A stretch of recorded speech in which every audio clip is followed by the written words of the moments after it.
I will preface this brief review by stating that what I did the exact same thing last time as we reviewed the stock. We base our recommendations at Keystone fundamentally on, even in the small cap arena, on a strict criteria of fundamental cash flow. We are looking long term. We are investing in this business, in businesses that we do for our clients with a strong current growth profile and a high probability of growing that cash flow over the long term. This will drive share prices for our clients over the long term. As always, again, we're happy to see the engagement with some of these posts. As you can see, the stock price initially went higher from when I reviewed it after a question that we received on the podcast. It went from $7 to just under $17. Now, here are a couple. Now, of course, it's returned to the $4.56 range. It's actually down now 32% after we called it a cautionary investment at that time. We were cautious. We had a cautious stance on the company at that point. Now, here are some of the comments that we received. You can see here, I can read through this. When analyzing this company in depth, it's currently one of the largest lithium discoveries in the world. It is also a super tight share structure, unlike most mining companies and exploration companies. It just raised $20 million a few days ago at twice the current share price. That is because the smart money knows what they're sitting on. Just because the share price has risen a lot does not mean it is an overvalued asset. On the contrary, it is still very undervalued.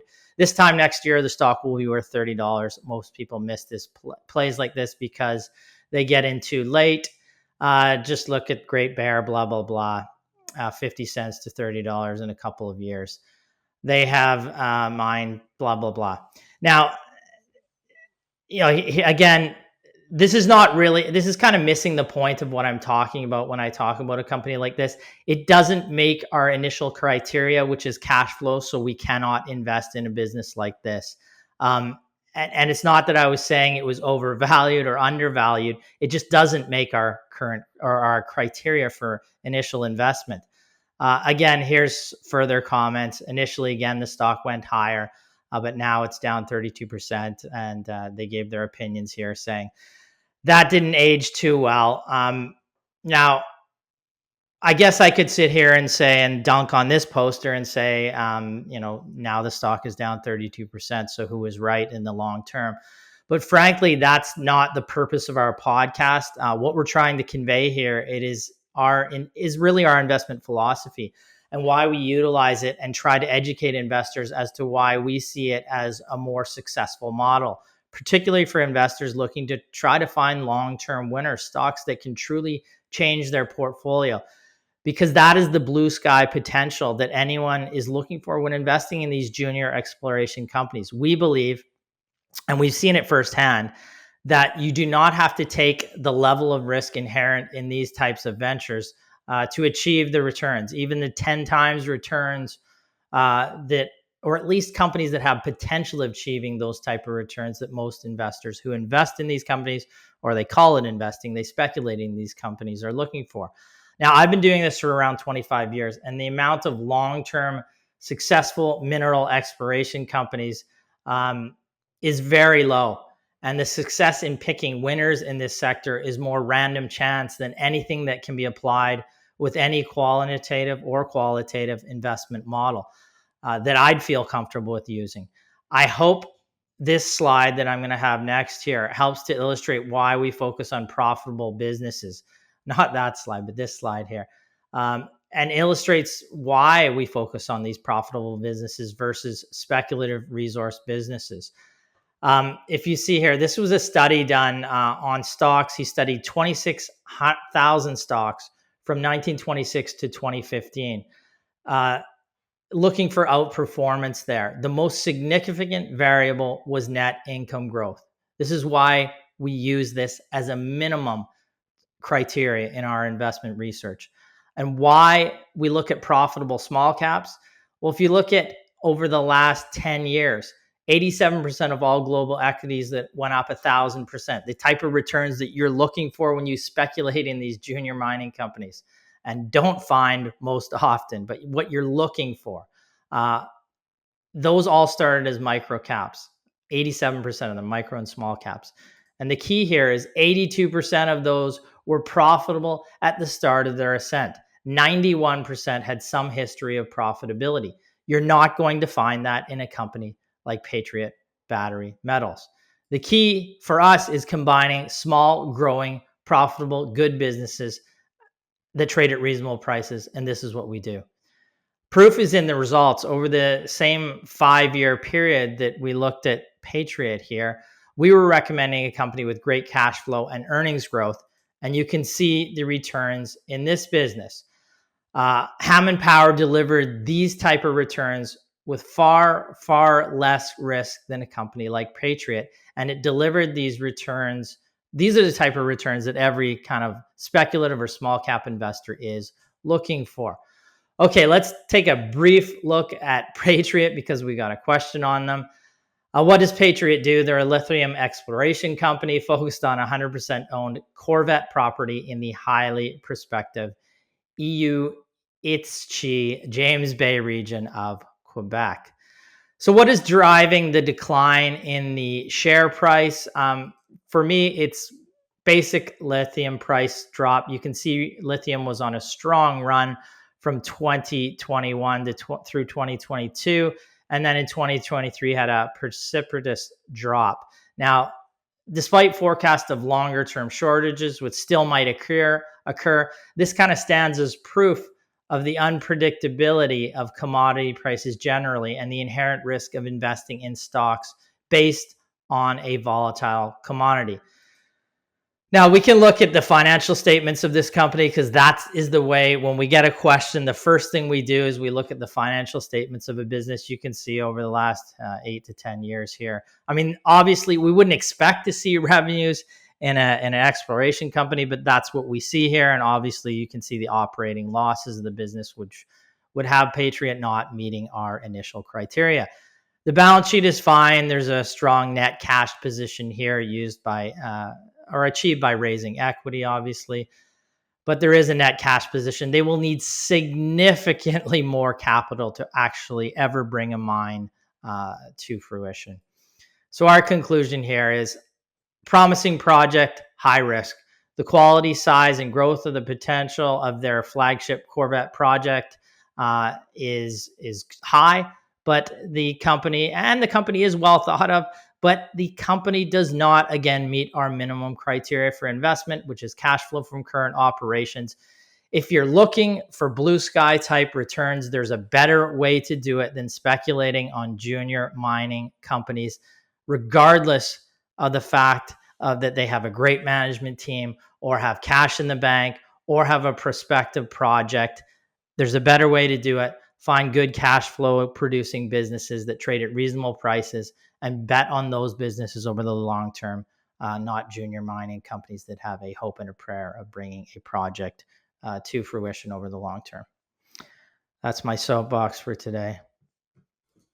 Yeah, a hope and a prayer. I mean, I think that kind of sums it up. Again, maybe the prayer will be answered, but the risk just outweighs the reward tenfold, Yeah, and we're bringing statistics forward to show that. Like, if you're looking for those returns out of the stocks that did globally, that did 1,000% over the last 10 years, you're looking at 87% of them basically having net income. Well, an exploration company doesn't have that. So if you're looking for those blue sky type returns, there's the proof in the numbers that this is not the area that you should be looking in. That's what we're trying to say. By the numbers, by our experience looking at the sector, by all means, you want to speculate, but no, it's just a gamble, and likely you'd have more fun going to Vegas, even if it is as hot as we were talking about this past week. You'd have more fun just going there and putting it on black, right? This hot. Yes. Unless you're in the pool, but it's true.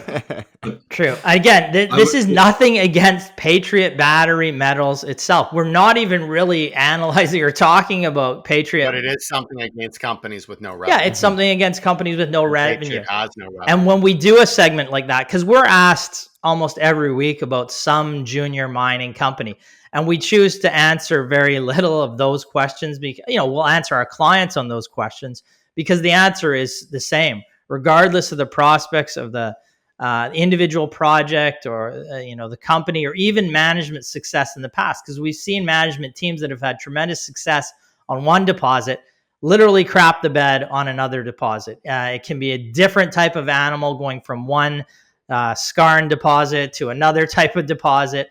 It's not as transferable as, say, like one of our long-term success stories, Boyd, where an automobile repair shop in northeastern U.S. is similar to southeastern U.S. Like it has transferable skills in a management team identifying a business to buy here that's the same as here. There's like to like.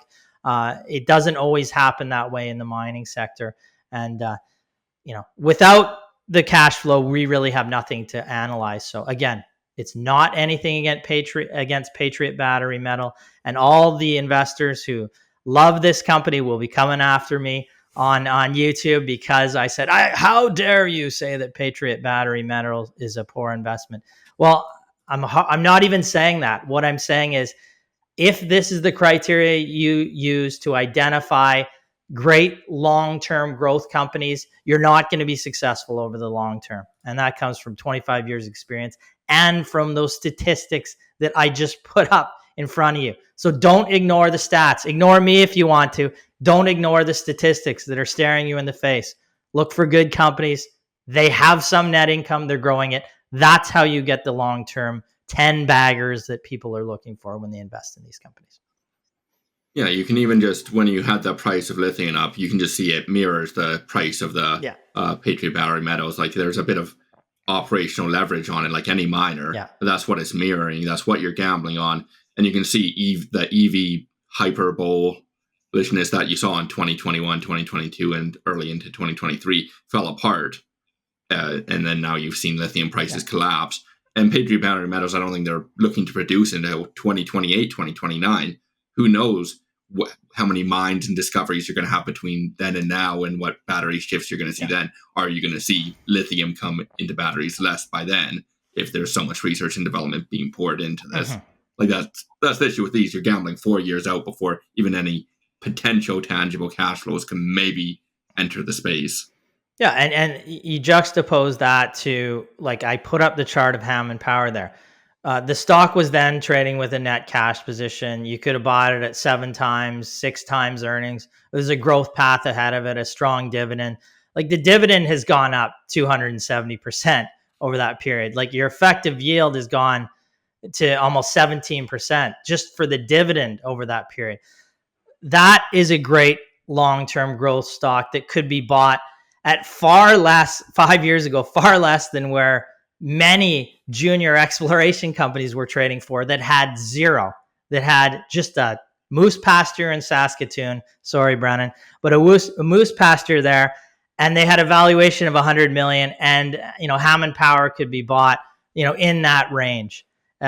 Unbelievable. You can find great businesses trading in that range versus putting it into a purely speculative company. And this is the point of that segment, and the point when we ever answer a question on a junior exploration company with no revenues, no cash flow. That is the point, showing a different way to invest.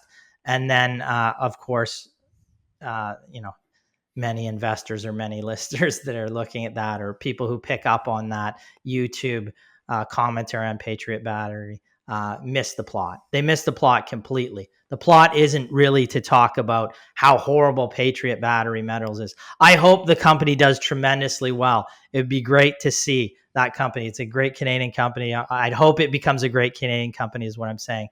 But if we make investments based on a speculation of a company having a future mine, it's not going to do well in your portfolio or for our client portfolios over the long term.